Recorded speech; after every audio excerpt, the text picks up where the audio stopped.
আপনার স্ত্রী চাহিদা ছেলের সাথে বিয়ে দিয়ে দাও, বা এই মেয়েটা নিয়ে আসো। আপনার ছেলে মেয়েরও চায় ওখানে বিয়ে হলেই ভালো, কিন্তু না, আম্মা আব্বা শক্ত করছে না। এবং তারা দিনদার, আল্লাহকে ভয় করে, তারা জুলম অত্যাচার করছে না। তাদের আদেশ হয়েছে, তাদের নজরে হয়তো এমন কিছু পড়েছে, যখন আল্লাহকে ভয় করে আপনার ক্ষতি তারা চায় না, আপনার ছেলে মেয়েদের ক্ষতি তারা চায় না, আপনাদের হিতাকাঙ্ক্ষী। সুতরাং আম্মা আব্বার কথাকে প্রাধান্য দিতে হবে, তাদের সন্তুষ্টিকে প্রাধান্য দিতে হবে। এরকম অনেক যুবক বিয়ে শাদীর ক্ষেত্রে আম্মা আব্বাকে ওভারটেক করে বিয়ে শাদী করে। একটি ঘটনা এই ক্ষেত্রে মনে পড়ে গেল, ঘটনা যদি আমার বলা অভ্যাস নাই, কিন্তু সংক্ষেপে শুধু ইশারা করছি। একজন মৌলভী সাহেব মানুষ বিয়ে করলো, আম্মা শক্ত হয়ে গেল যে ওখানে বিয়ে দেবো না। শক্ত না হয় রাজি করে নেন, ভালো কথা, না ওখানে বিয়ে করবো আমি।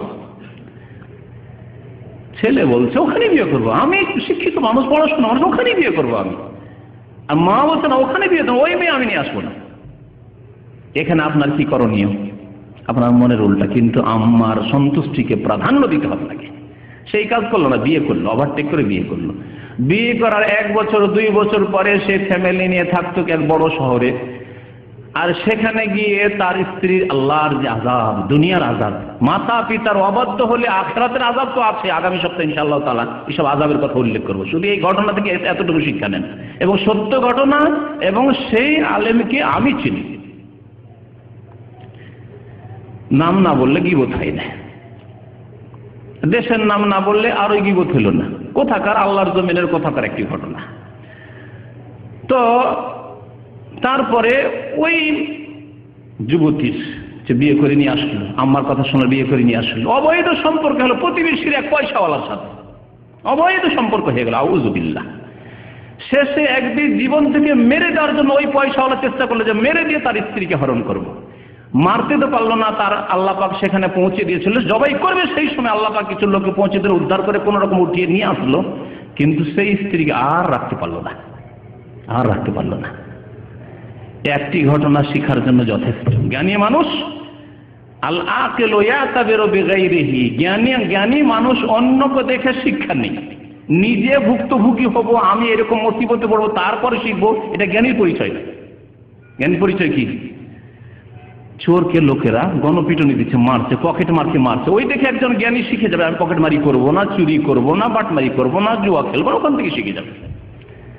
একজন মদ খেয়ে আছাড় খাচ্ছে, ড্রেনে পড়ছে, ওই ড্রেনের পচা সরা পানি খাচ্ছে, ও দেখে শিখে যাবে যে আউযুবিল্লাহ, এইসব কাজ মানুষ করে, পশুর চাইতে নিকৃষ্ট, জীবনে আমি এই কাজ করবো না।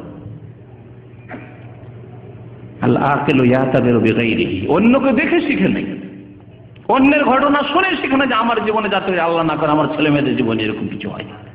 সুতরাং সবসময় নিজের চাহিদার ওপর, নিজের স্ত্রী, নিজের ছেলে মেয়েদের চাহিদার ওপর প্রাধান্য দেবে মাতা পিতার চাহিদাকে, যতক্ষণ পর্যন্ত গুনার কাজ না হয়, যতক্ষণ পর্যন্ত পাপের কাজ না হয়। গুনার কাজ যদি হয়, একটি উদাহরণ দিই, শিরকের উদাহরণ। আল্লাহ পাক কোরআনে যে ক্ষেত্রে সতর্ক করেছেন,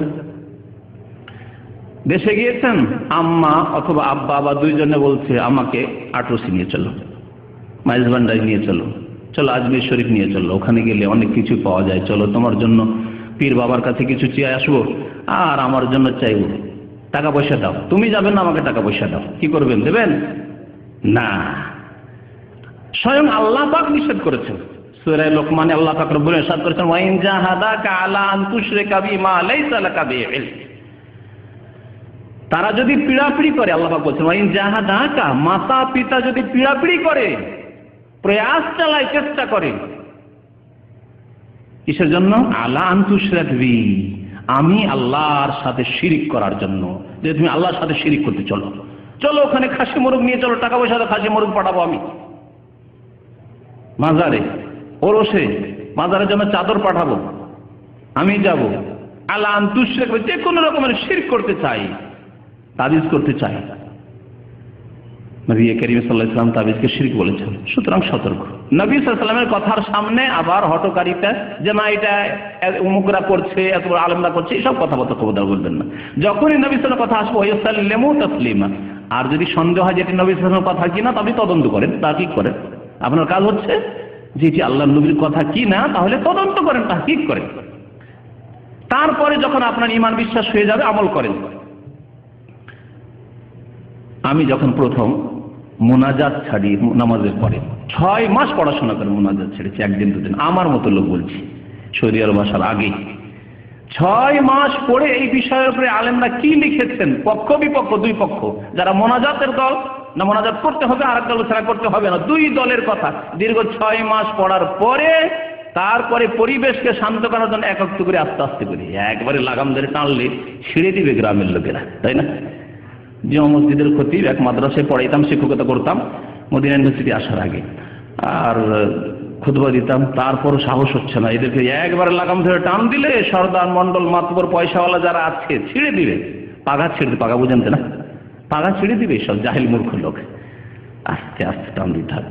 প্রথম দিকে যখন ছাড়তে লাগলাম, এসে সর্দার সাহেব বলে, বয়স্ক, আমার আব্বার বয়সের চাইতে বেশি, দাড়ি সব সাদা হয়ে গেছে, এসে বললে যে মাওলানা সাহেব ধীরে ধীরে আপনারা সবই উঠিয়ে দিবেন মনে হয়, আক্রমণগুলোর কথা, ধীরে ধীরে মনে হয় আপনার নামাজটা উঠিয়ে দিবেন। আউযুবিল্লাহ, নামাজ উঠাবো না কোনোদিন। তো যাই হোক, বিষয় অন্যদিকে চলে যাচ্ছে, মাতা পিতার বিষয় থেকে এত দূর চলে গেলাম। হ্যাঁ, কি জন্য গেলাম? মাতা পিতা যদি গুনহার কাজ করতে বলে, আল্লাহ বলছেন ওয়াইন জাহাদাকা আলা আন তুশরিকা বি মা লাইসা লাকা বিহি ইলম, যে জ্ঞান তোমাকে দেওয়া হয়, শিরকের জ্ঞান তোমাকে দেওয়া হয়নি। শিরকের ধর্ম আল্লাহ কখনো নাযিল করেননি, না পুতুল পূজার ধর্ম আল্লাহ নাযিল করেছেন, না কবর মাজার পূজা, এর সিজদা করার পূজা, এসব আল্লাহ ধর্ম দান করেছেন। আল্লাহ যে দিন দান করেছেন তা হচ্ছে তাওহীদ, আল্লাহর একত্রের দিন, একমাত্র আল্লাহ পাক সৃষ্টিকর্তা, সুতরাং একমাত্র আল্লাহ পাকের ইবাদত বন্দেগী করতে হবে। ফাসাল্লি লিরাব্বিকা ওয়ানহার ফালা তুতি'হুমা, আল্লাহ শক্ত করে বলছেন, শিরক যদি করতে বলে, গুনাহ করতে বলে, খবরদার তাদের আনুগত্য করিও না, কথা মানিও না। কথা মানবেন না তাহলে কি বেয়াদবি করবেন? তাদেরকে কষ্ট দেবেন, তাদেরকে ধমক দেবেন, জাহিল মূর্খ বলবেন বাবা মাকে, মূর্খ জাহিল, কিছুই জানেন না, আমাকে শিরক করাবেন, নিজেও জাহান্নামে যাবেন না, এরকম না। ওয়ালা তানহারহুমা, আল্লাহ বলছেন না, শক্ত ভাষায় নাই। আল্লাহ তারপরে বলছেন ফালা তুতি'হুমা বলার সাথে সাথে ওয়াসাহিবহুমা ফিদ দুনিয়া মারুফা, তবে পার্থিব জীবনে তাদের সাথে সদ্ব্যবহার করে জীবন যাপন করা। তাদেরকে খেতে দাও, তাদেরকে পানি দাও, তাদের খেদমত করো, তাদের চিকিৎসা দাও, তাদের বাসস্থান দাও, তাদের খোঁজ খবর নাও, তাদেরকে টেলিফোন করো, কেমন আছেন, ভালো আছেন, যদিও কবরে সিজদা করে। আল্লাহ পাকের সবচেয়ে বড় হারাম পাপ শিরক করা মাতা পিতার সাথে, আল্লাহ যদিও হিন্দু মুশরিক ইহুদি খ্রিস্টান হোক না কেন, আল্লাহ বলছেন তাদের সাথে সদ আচরণ করো, সাহিবহুমা ফিদ দুনিয়া মারুফা। তাহলে আব্বা আম্মা যদি চুরি করতে বলে, অনেক সময় গ্রাম্য ঝগড়া বিবাদ থাকে, আব্বা আম্মা আক্রোশ হয়ে গেছে, ওকে মেরে আয়, যাওয়ার বাড়ি ডাকাতি খেল, এসব বলে, কি করবেন? আল্লাহ বলছেন ফালা তুতি'হুমা, কথা শুনিও না, কিন্তু না, তাদের সাথে ভালো আচরণ করো, বুঝাবার চেষ্টা করো, না বুঝলে চুপ হয়ে যাও তাদের সামনে, কিন্তু ভালো আচরণ অবশ্যই করো। সাহাবায়ে কেরামের জামানায় এরকম কয়েকটা ঘটনা ঘটেছে। আসমা রাদিয়াল্লাহু তাআলা, আসমা বিনতে আবি বকর, আবু বকর রাদিয়াল্লাহু তাআলা সিদ্দিক, তার মেয়ে আসমা, তার মা মুসলমান হয়নি। নবী করিম সাল্লাল্লাহু আলাইহি ওয়াসাল্লামের কাছে এসে জিজ্ঞাসা করেন আসমা রাদিয়াল্লাহু, ইয়া রাসূলুল্লাহ, আমার আম্মা মুসলমান হয়নি, মুশরিকা ওয়া হিয়া রাজিমা, আর খুব কট্টর শক্ত হয়ে আছে, আফা আসিলুহা, তাহলে ওর সাথে কি সৎ ব্যবহার করব, সিলা রহমি করব, খোঁজ খবর নেব, না একেবারে বাদ দেব? নবী করিম সাল্লাল্লাহু আলাইহি ওয়াসাল্লাম বললেন যে সিলিহা, তার সাথে সৎ ব্যবহার করো, সদাচরণ করো। মুশরিক হলেও, পৌত্তলিক হলেও আপনার সদাচরণের হক রাখতে মাতা পিতা। তাহলে অন্যান্য পাপ যদি থাকে, অনেক যুবক ভাইরা রয়েছে এখানে, আল্লাহ পাকে সে হেদায়েত করছেন, মাতা পিতা হয়তো অনেকে নামাজ পড়ে না, অথবা হারাম খায়, সুদ খায়, ঘুষ খায়, এরকম বহু হারাম কাজ করে, ফিল্ম দেখে, তাহলে তাদের সাথে ভালো আচরণ করেন, কিন্তু পাপের জন্য সহযোগিতা করবেন না। তাদের হাট বাজার জায়েজ, হাট বাজার করে এনে দেবেন। আর যদি বলেন যে ফিল্মের সিডিগুলো নিয়ে আসি, হ্যাঁ, বাপ বেটা ছেলে মেয়ে নিয়ে অনেকে একসাথে বসে দেখে, নিয়ে আসি, দেবেন না, এই কাজটা আমি করতে পারবো না। এই বাজার, আব্বা এই বাজারটি ছাড়া বাকি বাজার যা বলার বলেন, জায়েজ বাজার বলেন। তাদের আনুগত্য করতে হবে, যদিও মুশরিক হোক না কেন, এবং তারা যা কিছু চাইবেন, অনেক সময় প্রকাশ করে চাইবেন না, কিন্তু আপনি বুঝতে পারছেন যে এগুলি জিনিস এনে দিলে আম্মা আব্বা খুশি হবেন, তাহলে তা এনে দেবেন। তবে হারাম জিনিস